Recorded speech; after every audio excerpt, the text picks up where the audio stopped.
Hello everyone, PCS क्रांति YouTube channel पर आप सभी का स्वागत है। हम इस क्लास में भारतीय राज्य व्यवस्था पढ़ रहे हैं, जिसमें हमने मौलिक अधिकार को शुरू किया था। आज हमारी चौथी क्लास है, जिसमें हम धर्म की स्वतंत्रता के अधिकार को पढ़ेंगे। धर्म की स्वतंत्रता का अधिकार अनुच्छेद 25 से अनुच्छेद 28 तक है।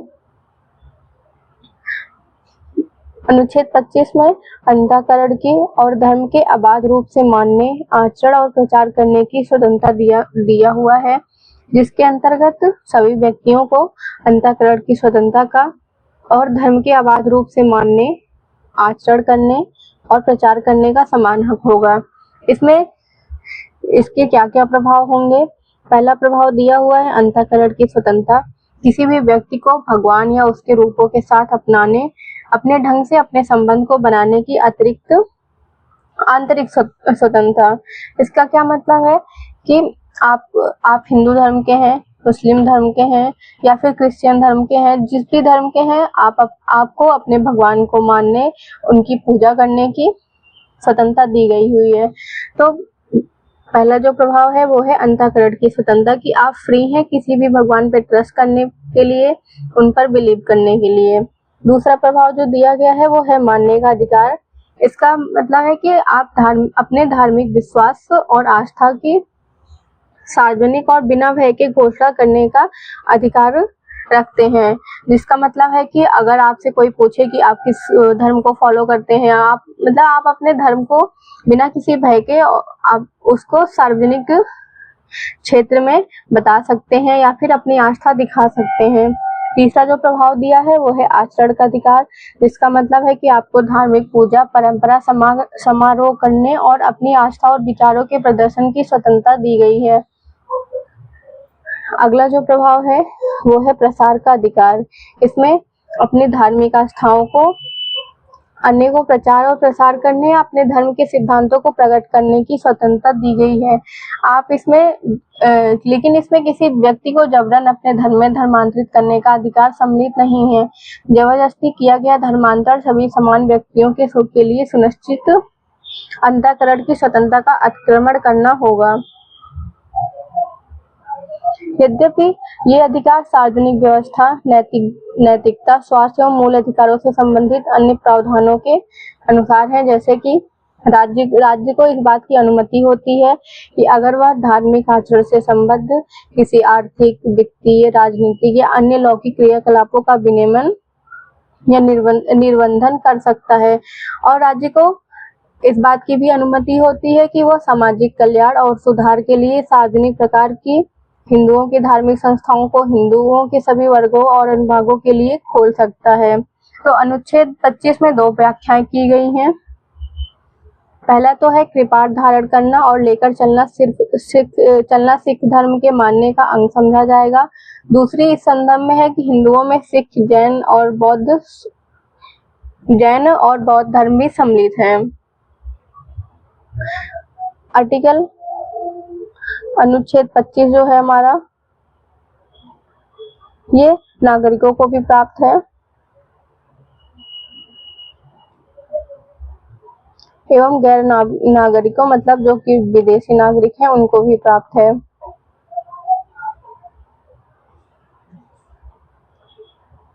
इस प्रकार से इसमें चार तरह की स्वतंत्रता आपको दी गई हुई है।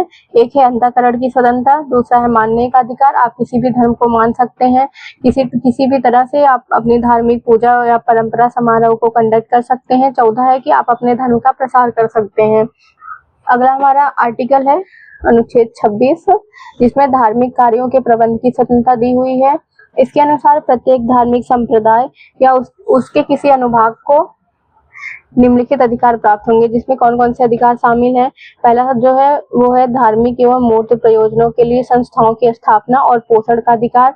आप अपने धर्म के प्रसार के लिए किसी भी संस्था की स्थापना कर सकते हैं और उसको आगे बढ़ा सकते हैं। अपने धर्म विषयक कार्यों का प्रबंध करने का अधिकार होता है कि आपका जो धर्म है आपको उसके मैनेजमेंट का अधिकार है।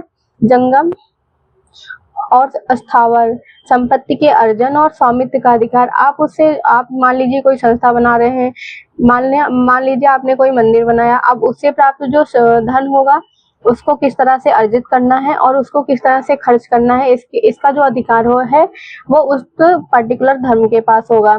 ऐसी संपत्ति का विधि के अनुसार प्रशासन करने का अधिकार। अनुच्छेद 25 जहां व्यक्तिगत अधिकारों की गारंटी देता है, वही अनुच्छेद 26 जो है वो धार्मिक संप्रदाय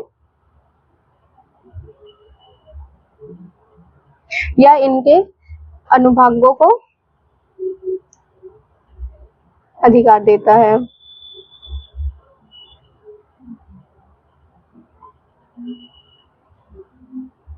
अनुच्छेद 25 की तरह ही अनुच्छेद 26 भी सार्वजनिक व्यवस्था, नैतिकता एवं स्वास्थ्य संबंधी अधिकार देता है, लेकिन मूल अधिकारों में संबंधित अन्य प्रावधानों में नहीं। यह उच्चतम न्यायालय ने व्यवस्था दी है कि धार्मिक संप्रदायों को 3 शर्त पूरी करनी होगी। पहली जो शर्त है वह है व्यक्तियों का समूह होना चाहिए, व्यक्तियों का समूह होना चाहिए।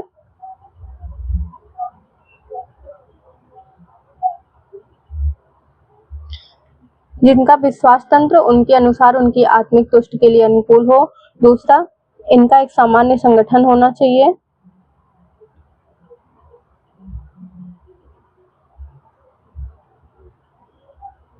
सामान्य संगठन होना चाहिए और इसका एक विशिष्ट नाम होना चाहिए।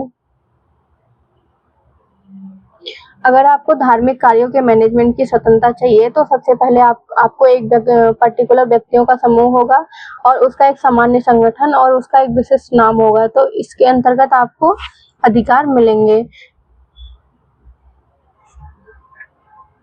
अगला जो हमारा आगे जो हमें पढ़ना है वो है आर्टिकल 27, जिसमें धर्म की अभिव्यक्ति के लिए करों के संदाय से स्वतंत्रता दिया गया है।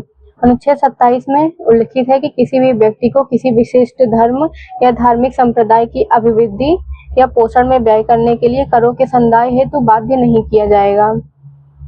या फिर राज्य कर के रूप में एकत्रित धन को किसी विशिष्ट धार्मिक उत्थान एवं रख रखाव के लिए व्यय नहीं कर सकता है।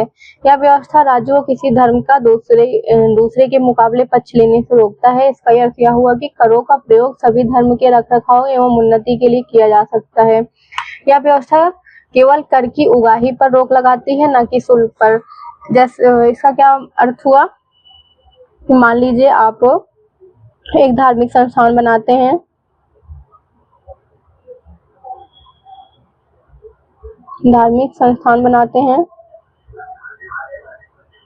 अब उसके मैनेजमेंट के लिए आप कुछ लोगों को रखते हैं और उनमें आप कुछ टैक्स लगा रहे हैं, जो भी कर रहे हैं आप उसका मैनेजमेंट कर रहे हैं, तो उसके लिए गवर्नमेंट आप पर कोई कर टैक्स नहीं लगाएगी और आपने जो भी उस धार्मिक संस्थान से जो भी इनकम अर्न किया है उसको आपको खर्च करने का अधिकार होगा।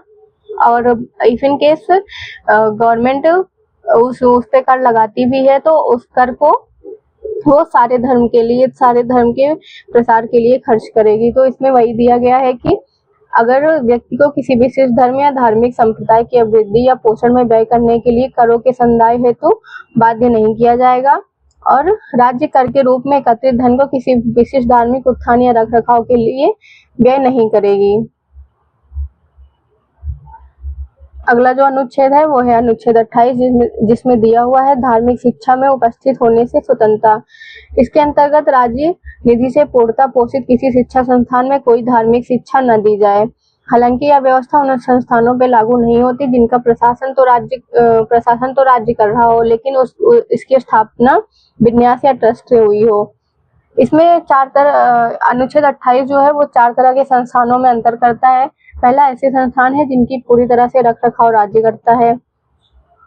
दूसरे ऐसे संस्थान है जिनका प्रशासन राज्य करता है लेकिन उनकी स्थापना किसी विन्यास या ट्रस्ट के तहत हुई हो। तीसरा, राज्य द्वारा मान्यता प्राप्त संस्थान होते हैं। चौथा, ऐसे संस्थान जो राज्य द्वारा वित्तीय सहायता प्राप्त कर रहे हो। तो जो पहला टाइप है इसमें किसी भी धार्मिक शिक्षा को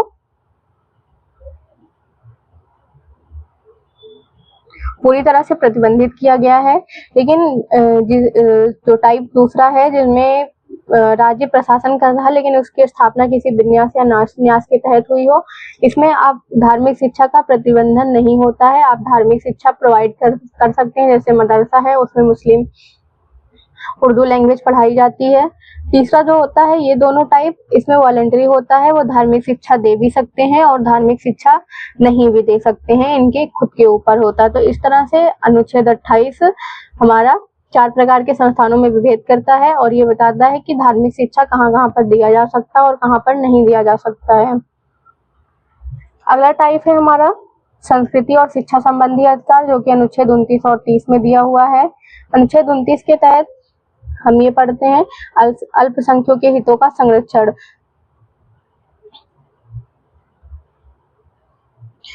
अनुच्छेद 29 यह उपबंध कराता है कि भारत के किसी भाग में रहने वाले नागरिकों के किसी भी अनुभाग को जिसकी अपनी बोली, भाषा, लिपि, संस्कृति को सुरक्षित रखने का अधिकार है।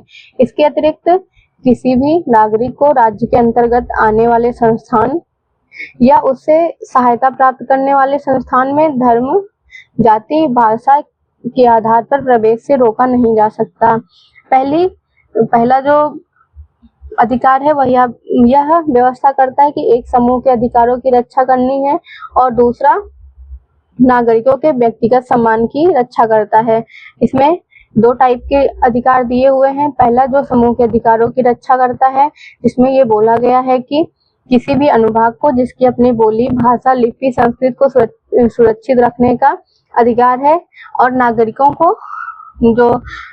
के व्यक्तिगत सम्मान की रक्षा करता है। उसमें ये बोला गया है कि किसी भी सहायता प्राप्त संस्थान में धर्म, जाति या भाषा के आधार पर किसी भी नागरिक का प्रवेश नहीं रोका जा सकेगा। इस तरह से अनुच्छेद 29 समूह के अधिकारों की भी रक्षा करता है और वह नागरिकों के व्यक्तिगत सम्मान की भी रक्षा करता है। अगला जो आर्टिकल है वो है अनुच्छेद 30, जिसमें शिक्षा संस्थानों की स्थापना और प्रशासन करने को अल्पसंख्यक वर्गों का अधिकार दिया हुआ है। इसके अंतर्गत सभी अल्पसंख्यक वर्गों को अपनी रुचि की शिक्षा संस्थाओं की स्थापना और प्रशासन का अधिकार होगा। दूसरा, राज्य द्वारा अल्पसंख्यक वर्ग शिक्षा संस्था की किसी संपत्ति के अनिवार्य अर्जन के लिए निर्धारित क्षतिपूर्त रकम से उनके लिए प्रत्याभूत अधिकार निर्बाधित या निराकृत नहीं होंगे। इस उपबंध 1978 के 44वें संशोधन अधिनियम द्वारा जोड़ा गया था। इस अधिनियम ने संपत्ति के अधिकार को मूल अधिकार से निश्चित कर दिया था। राज्य आर्थिक सहायता में अल्पसंख्यकों द्वारा प्रबंधित संस्थानों में विभेद नहीं करेगा। इसका क्या मतलब है कि ऐसे संस्थान जो अल्पसंख्यक के लिए ओपन हुए होंगे, राज्य उनको आर्थिक सहायता प्रोवाइड करेगा। अब हम पढ़ेंगे संवैधानिक उपचारों का अधिकार, जो कि अनुच्छेद 32 में दिया हुआ है। मूल अधिकारों की संवैधानिक घोषणा तब तक अर्थहीन, तर्कहीन एवं शक्तिहीन है जब तक कि कोई प्रभावी मशीनरी उसे लागू करने के लिए न हो। इस तरह से अनुच्छेद 32 संवैधानिक उपचार का अधिकार प्रदान करता है। मूल अधिकारों के संरक्षण का अधिकार स्वयं में ही मूल अधिकार है। इसलिए डॉक्टर अंबेडकर ने अनुच्छेद 32 को संविधान का सबसे महत्वपूर्ण अनुच्छेद बताया। एक अनुच्छेद जिसके बिना संविधान अर्थविहीन है या संविधान की आत्मा और हृदय है। उच्चतम न्यायालय ने व्यवस्था दी है कि अनुच्छेद 32 में अनुच्छेद 32 जो है वो संविधान की मूल विशेषताएं हैं। इस तरह इसे संविधान संशोधन के तहत बदला नहीं जा सकता है। इसमें 4 तरह के प्रावधान हैं। पहला है कि मूल अधिकारों को प्रवर्तित करने के लिए समुचित कार्यवाहियों द्वारा उच्चतम न्यायालय में समावेदन करने का अधिकार प्रत्याभूत है।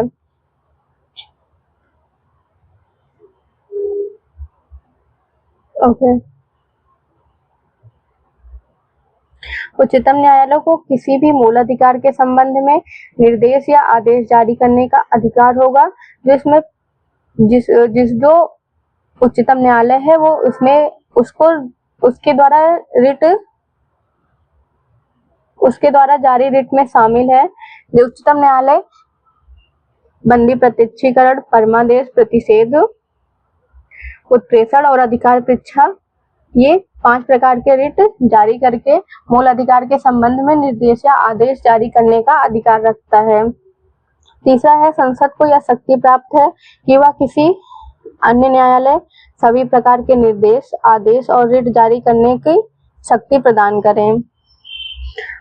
इसका क्या मतलब है कि अभी तक हमने देखा कि आर्टिकल 32 के तहत सुप्रीम कोर्ट को और आर्टिकल 226 के तहत हाई कोर्ट को यह अधिकार प्राप्त है कि वह मौलिक अधिकार के उल्लंघन होने पर वह 5 प्रकार की रिट जारी करके उसके असंवैधानिक घोषित कर सकता है। लेकिन संसद को यह शक्ति प्राप्त है कि वह ऐसे रिट या इस तरह के आदेश किसी अन्य न्यायालय को भी जारी कर सकता है। यहाँ कोई अन्य न्यायालय उच्च न्यायालय सहित शामिल नहीं, उच्च न्यायालय में शामिल नहीं, क्योंकि अनुच्छेद 226 पहले ही यह निर्धारित शक्तियां उच्च न्यायालय में निहित करता है।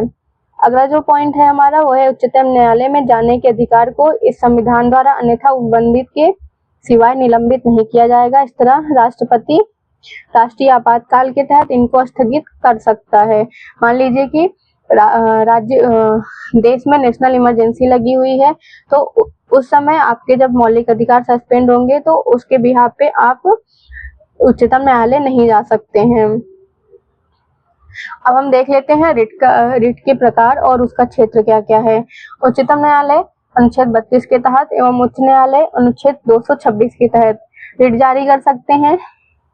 इसमें बंदी प्रत्यक्षीकरण है, परमादेश है, प्रतिषेध है, उत्प्रेषण है एवं अधिकार परीक्षा है। संसद, अभी हमने देखा कि संसद किसी अन्य न्यायालय को भी इन रिटों को जारी करने का अधिकार दे सकती है। केवल उच्चतम न्यायालय उच्च न्यायालय ही रिट जारी कर सकते हैं, कोई अन्य न्यायालय नहीं, क्योंकि अभी तक संसद ने ऐसे कोई अधिकार किसी और न्यायालय को नहीं दिया है। हम देख लेते हैं बंदी प्रत्यक्षीकरण में। बंदी प्रत्यक्षीकरण क्या होता है? इसका जो शाब्दिक अर्थ है वो है शरीर को प्रस्तुत किया जाना, जो कि एक लैटिन भाषा से लिया गया है। यह उस व्यक्ति के संबंध में न्यायालय द्वारा जारी आदेश होता है जिसे दूसरे द्वारा हिरासत में रखा गया है, उसे न्यायालय के सामने प्रस्तुत किया जाए। तब न्यायालय मामले की जांच करता है। यदि हिरासत में लिए गए व्यक्ति का मामला अवैध है तो उसे स्वतंत्र किया जा सकता है। इस तरह यह किसी व्यक्ति को जबरन हिरासत में रखने के विरुद्ध है। बंदी प्रत्यक्षीकरण की रिट सार्वजनिक प्राधिकरण हो या व्यक्तिगत दोनों के खिलाफ जारी किया जा सकता है। जारी तब नहीं किया जा सकता है, इसमें बंदी प्रत्यक्षीकरण की जो रिट है ये सार्वजनिक प्राधिकरण या फिर व्यक्तिगत दोनों के खिलाफ जारी किया जा सकता है। अगला जो हमारा रिट है वो है परमादेश, जिसका शाब्दिक अर्थ है हम आदेश देते हैं। यह एक नियंत्रण है जिसे न्यायालय द्वारा सार्वजनिक अधिकारों को जारी किया जाता है ताकि उनसे उनके कार्यों और उसे नकारने के संबंध में पूछा जा सके। इसे किसी भी सार्वजनिक इकाई, निगम, अधीनस्थ न्यायालयों, प्राधिकरणों या सरकार के खिलाफ समान उद्देश्य के लिए जारी किया जा सकता है। अगला जो रिट है वो है प्रतिषेध। प्रतिषेध का जो हिंदी अर्थ होता है वो है रोकना। इसे किसी उच्च न्यायालय द्वारा अधीनस्थ न्यायालय जैसे कि हाई कोर्ट है, सिविल कोर्ट है और जो डिस्ट्रिक्ट कोर्ट है, उनको अधिकरणों को अपने न्याय क्षेत्र से उच्च न्यायिक कार्यों को करने से रोकने के लिए जारी किया जाता है। जिस तरह परमादेश सीधे सक्रिय रहता है, प्रतिषेध सीधे सक्रिय नहीं रहता है। प्रतिषेध संबंधी रिट सिर्फ न्यायिक एवं अर्धन्यायिक प्राधिकरणों के विरुद्ध ही जारी किए जा सकते हैं या प्रशासनिक प्राधिकरणों, विधायी निकायों एवं निजी व्यक्ति या निकायों के लिए उपलब्ध नहीं है। इसका अगला जो रिट है वो है हमारा उत्प्रेषण। उत्प्रेषण का शाब्दिक अर्थ है प्रमाणित होना या फिर सूचना देना। इसे एक उच्च न्यायालय द्वारा अधीनस्थ न्यायालयों को या अधिकरणों को या लंबित मामले के हस्तांतरण को सीधे या पत्र जारी कर किया जाता है। इसे अतिरिक्त न्यायिक क्षेत्र या न्यायिक क्षेत्र की कमी या कानून में खराबी के आधार पर जारी किया जा सकता है। इस तरह प्रतिषेध से हटकर जो कि केवल निवारक है, उत्प्रेषण निवारक एवं सहायक दोनों तरह का है। अंतिम है हमारा अधिकार परीक्षा, जिसका शाब्दिक अर्थ है प्राधिकृत या वारंट के द्वारा।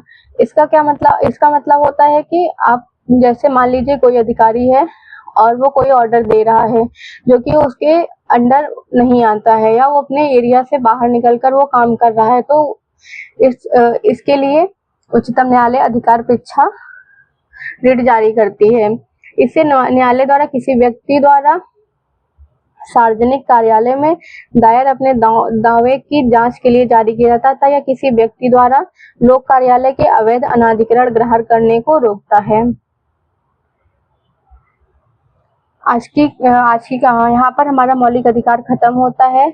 आने वाली क्लासेस में हम मौलिक अधिकार से रिलेटेड जो यूपी पीसीएस और यूपी के एग्जाम में पूछे गए हैं उसके प्रीवियस ईयर क्वेश्चन सॉल्व करेंगे और इसके बाद हम राज्य के नीति निर्देशक तक तो शुरू करेंगे। आज की क्लास में हम देख लेते हैं क्या क्या हमने किया। हमने धार्मिक स्वतंत्रता का अधिकार पढ़ा, जिसमें अनुच्छेद 25 से 28 तक था। उसके बाद हम अल्पसंख्यकों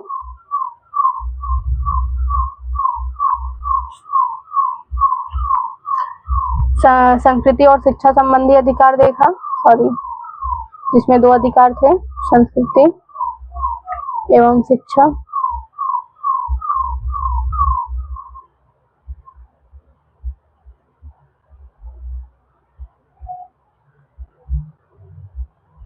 जिसमें 2 अधिकार थे 29 और 30, जिसमें पहला अनुच्छेद 29 में दिया हुआ है अल्पसंख्यकों के हितों का संरक्षण, अनुच्छेद 30 में दिया हुआ है शिक्षा संस्थानों की स्थापना और प्रशासन करने का अल्पसंख्यक वर्गों का अधिकार। हमने संवैधानिक उपचारों का अधिकार देखा, जिसमें हमने 5 प्रकार की रिट देखी, जिसमें बंदी प्रत्यक्षीकरण था, परमादेश था, प्रतिषेध था, उत्प्रेषण था, अधिकार परीक्षा था।